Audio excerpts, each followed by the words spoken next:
Hey everyone, in light of the pandemic, we're practicing responsible social distancing and working from home. We'll be releasing a few special episodes over the coming weeks to help you get through these crazy times. Stay safe and thanks for listening. I caught up with Dave Snyder, someone I've known for years and a top-notch sales enablement coach. He shared very timely advice on how to approach selling during a crisis and how to maintain your sales culture while working from home. We went way over time during our recording, so this will be a two-parter. If you're a sales leader, be sure to tune in. There are a few golden nuggets for you. Hope you enjoy our conversation. So today we're speaking to Dave Snyder. Dave and I have known each other for many years, many good, Yeah. some very interesting years. Yeah. Excited to finally talk to you. We've been chatting about doing this session for a long time, so super stoked about it. Dave, why don't you just give us a Yeah. background, who you are, Sure. and Yeah. what Pono Learning is all about. Sure. Well, let me just start with Pono Learning. If I give you kind of a snapshot, Pono Learning, we've been working in the training industry for a good 20 years.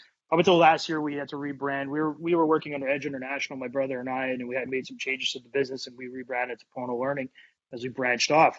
And basically, what we do at Pono Learning is, we do anything that sales enablement services. So anything from uh, working with sales organizations on sales performance of their salespeople and their sales leaders. So, we're helping organizations and their teams to really step up their game and really bring things to a different level, and really through simplicity. We don't believe in complex situations, and really, we live through the motto of simplicity is key in everything that they're going to do. So if we're teaching people things, we want to make it digestible, applicable, and really, complexity is the enemy of execution. It's kind of what we live by.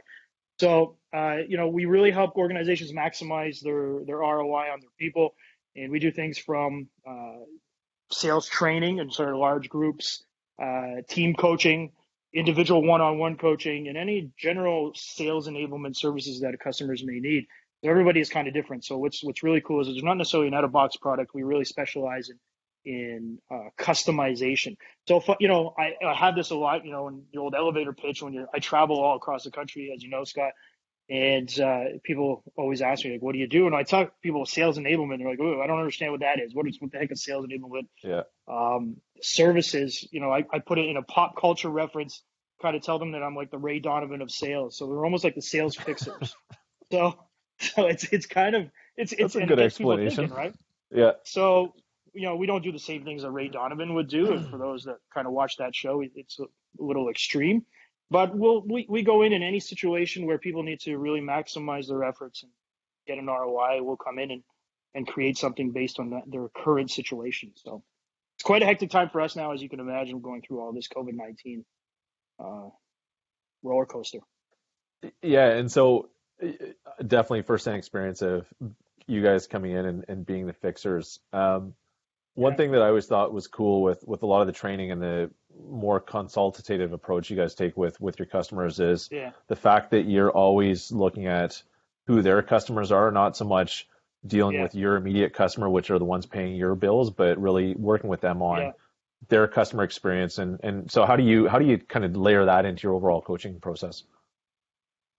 Um, I think it's a question, and I don't know if you follow Gary Vaynerchuk, and Gary Vaynerchuk is very popular right now, and he has one motto that he always says, it's all about context. Context is king, right? Content is king. Context is a god, I think, is what he says. And we really focus on the context of how they're really focusing and bringing that to the customer. So, when we go in, and I'll give you kind of a 30,000 foot view of how that process would go and how we can Yeah. put customer experience into the play is, we spend, before we get in front of your team, before I sit in front of your team, Scott, you asked me to come in.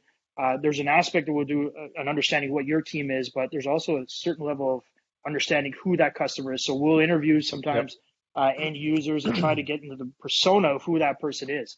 So, we realize in business that, one size doesn't fit all, one size fits one.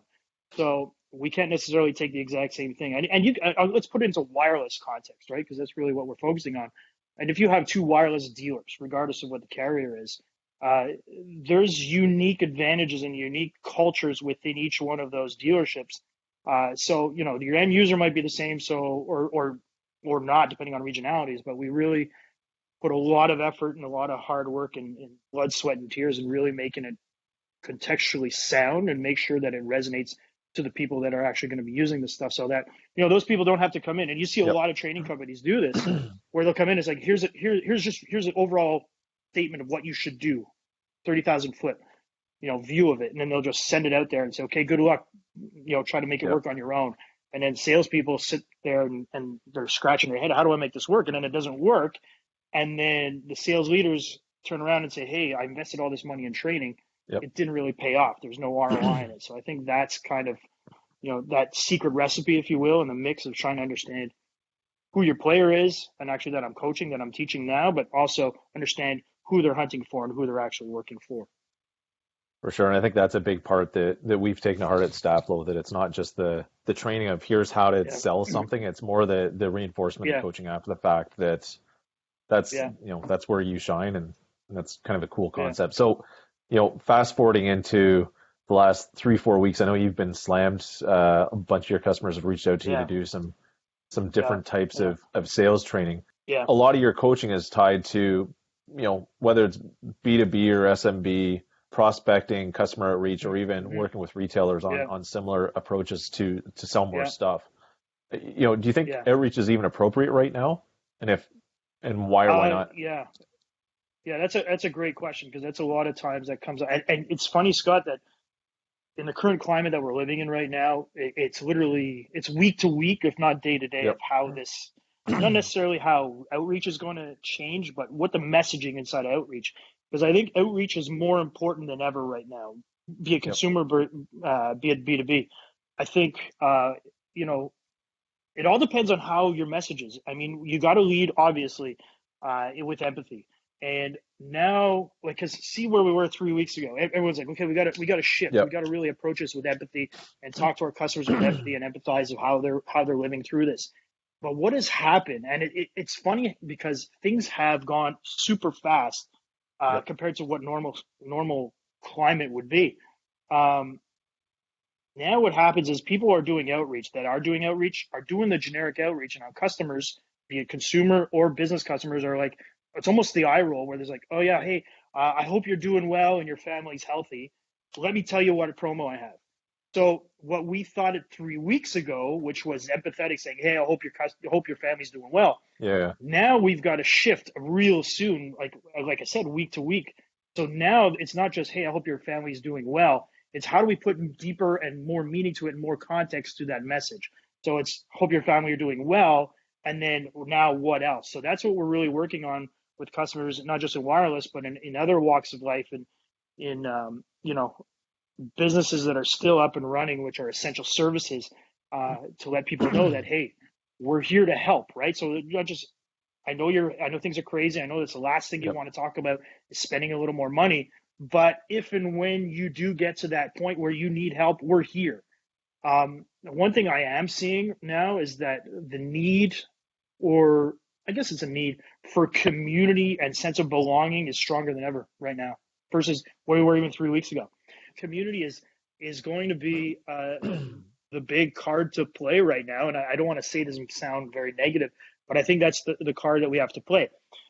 And the reason why I truly believe that is because our behavior that we are displaying to our customers today is in direct correlation to how they're going to view us in 3 months and 6 months when we do get on the other side. So, part of the things that I'm working with my clients is really helping them get aligned with their messaging so it's appropriate for right now, which could be completely different than it was 3 weeks ago, and making sure that all of these businesses come out on the right side of recovery. That's my key thing. Like, are you preparing yourself to come out of this on the right side of recovery? And it may sound grim for some people, but that's the reality. Like, we were talking about it offline. Like, what's next? Like, you got to be, for sure. You got to be 3 to 4 months ahead of the curve of what's coming. So that's really what our main focus should be and could be going forward. And so that's an interesting point where, you talk about what's next. Are you on the right side of that? How do you work with your customers or clients today and manage the here and now of, having that empathy, still knowing there's some sales Yeah, targets in the background, as much as people don't yeah, like to hear it, but there's still sales targets in the background. How do you manage that absolutely. without burning those prospects for the long term or the midterm, which is 3 or 4 months out? Well, I think right now, and this is what I'm suggesting to the clients that I'm working with, knowing very well deep down at the bottom line, there's a number to hit, and I think you know you can't focus on that number. This is kind of a Yep. some people think it's far fetched, but it's a really deep mind play, and when you're working with your own mind, because we're dealing us as humans that are working in sales, because you and I are working in Yep. sales at the same time. Yep. That inner dialogue and that negativity. We're turning on the television and we're getting bombarded. We're getting you go on Facebook, you go on social media, whatever the social media platform that you choose to use, you get hammered on it. So it's easy to get into this negative dialogue. And when you get in this negative dialogue, you start picking up the phone or reaching out to customers, be it new customers, existing customers, regardless. That sentiment takes over, right? That negativity takes over. And I think it's important that we really focus on the positive. Studies show that it takes at least 3 positive conversations or outcomes or positive activities to negate one of those negative, or to erase Yep. that negative thought. So what I'm trying to get the people to focus on is not that number at the end of the month. Like, I got to hit this number, this Yep. dollar figure. It's really focusing on activity. So this is where things are going back to worry about doing the small things correctly and consistently. That in turn will eventually end up in that number. So what I've seen in the past little while is that the folks that have fallen into the trap of focusing on that big number will never get there, because it paralyzes them. Yep. Because what happens is, if you're focusing on that number, then all that negative inner dialogue starts, and you just crumble. So right now, I think that the strategy that I'm suggesting to folks that I'm working with is, having your salespeople and anyone in your organization, because now more than ever, every conversation you have with the customer is a sales conversation, and For that sure. is not just your sales frontline people, from your customer Yep. success team, even from your accounting team. If they're still doing accounting and they're sending invoices out for whatever the case may be, um, that's a sales opportunity. So everyone's in sales now, contrary to where we were about a month ago. Your whole organization's in sales, man. From the guy cleaning the windows and disinfecting the counters and doors and door handles and stuff like that, to the person that's actually selling. Everybody's in sales right now, which is a very unique thing. It's something that we've been saying, people like me in my industry have been saying for a Yep. long time, but now we're really seeing it. We're truly seeing it out there in the real world. Yeah, it's interesting. There's a true awareness, and my hope is that some of that continues to be there longer term. Is there's Yeah, that awareness cross functionally that this is what we're doing as a company. We need to make sure yeah, our customers in a great spot. So kind of taking a step yeah, back. It's not just about that top line number that you talked about. Anyway, so going back to knowing that everybody does have that top line target, but what we've seen at our company is that full awareness cross functionally that there is a revenue number at yeah, play, but more importantly, yeah, it's making sure that our customers are well taken care of. We're thinking about them first. It's taken us a long time to yeah, build up a lot of trust relationships with these customers. They've been our biggest advocates, as you can see on some of our social stuff. The last thing we want to do is be absolutely. super short-sighted and say, "Hey, you're late on your payment today. Pay up," because we know that Yeah, long term it's going to just decimate our company. So I think that's a really good yeah, approach where it's really thinking about the customer and think about what is that relationship you're going to build with customers, whether it's yeah, in consumer or small yeah, business or SMB. That goes so yeah, far, and we've seen that at our company. It just goes so far when you're really yeah, thinking about what is that relationship you have with the customer, what do you want it to be over time, and yeah, how do you win together versus win yeah, separately. So I think it's a yeah. great feedback. Um, And it's you made me think of something, like, as I'm having conversations with people, it's they're asking me, okay, Dave, what are everyone needs a stepped approach, right? What are the yep, steps I need to take? And I'm trying to tell people it's 3 steps, and this is something that I'm telling them to bring to their. This is what you should be bringing yep, to your employees, your frontline staff and sales. Is number one, like, as a leader, you need to be emphasizing what has not changed, right? To mitigate their kind of yep, negative dialogue. Here's what has not changed, number one, and really emphasize it. Say, hey, listen, like, we're good. My role as a leader is to make sure that they're comfortable. So A is, okay, what has not changed, guys? As much as things are crazy now, what's not changed? Because people want that certainty.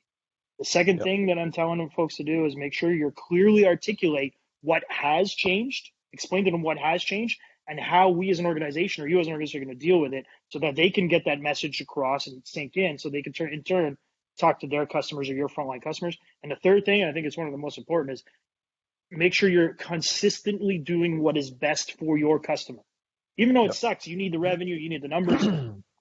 At the end of the day, if you can, and not everybody's fortunate to be in that situation on a business standpoint as far as cash flow and all that stuff, but if we want to get on the right side of the recovery, it's doing what's best for our customers because that's where they're going to remember us. Yeah, it's crazy, and just to top up on that, it's crazy. Just again, thinking of my company and our customers as well. Some of the ideas, the incredible ideas that have come out in the last 3 weeks from our accounts team, our sales team on how to Yeah, really be seen as thought leaders on, managing communication with your customers during this weird and crazy yeah, time where, our whole platform is based on driving traffic into stores to buy more stuff. yeah, And it's right, really done a complete pivot where now we're focused on that. Like the end goal is still to help our customers, but it's a different yeah, pace where it's all about customer engagement, customer experience, making sure that we're arming our customers with tools to engage yeah, their customers from a kind of that social localized approach yeah, of just checking in, make sure things are yeah, good. Hey, we're still open. We can help mm, you if you need anything. And I think that's right, ringing true. And some of the coolest yeah, ideas that we've had as a company have happened, I think, in the last 3 weeks because there's a yeah. truly that all hands approach to we need to figure this out together and make sure our customers are set up for a win. And and what you're saying, it goes to my opinion of how everything is rolling out right now. Because with every situation that we live, Scott, there's a beginning and an end. There's Yep. always has been a beginning and an end. And you can Yep. look at, everyone's like, oh, this is unprecedented times, and maybe I'm crazy thinking this, but I don't look at this as unprecedented times. We've gone through craziness before. It's unprecedented in the sense that it's manifested itself today as For a sure. virus, as a disease. But Yep. we've gone through this, and old dogs like you and I, you maybe more than I, but we've gone through. Ouch. Oh, That come on. hurts. I'm actually older than you, so I I'll just back you up. look old, Uh, David. I'm years younger than I you. I know, just look old. I know, because you got that nice sun on your face. You look young. The 2008 bubble, right? We went through that bubble. Yeah. We lived through that. We've lived through 9/11 in 2001. We lived through that. What else? The recession. We went through that whole recession too, tied with all that stuff. You might remember more than I the years of the depression. We got through out of that. We got through that. Um, but we'll never get back to the way we were. Like, I'll go back to Yep. 9/11. The way we travel today is much different than what we did in the 90s, for example, or even before that. The way we, with that 2008 bubble, the way that we're getting loans, hopefully is still Yep. changed versus what it was back then.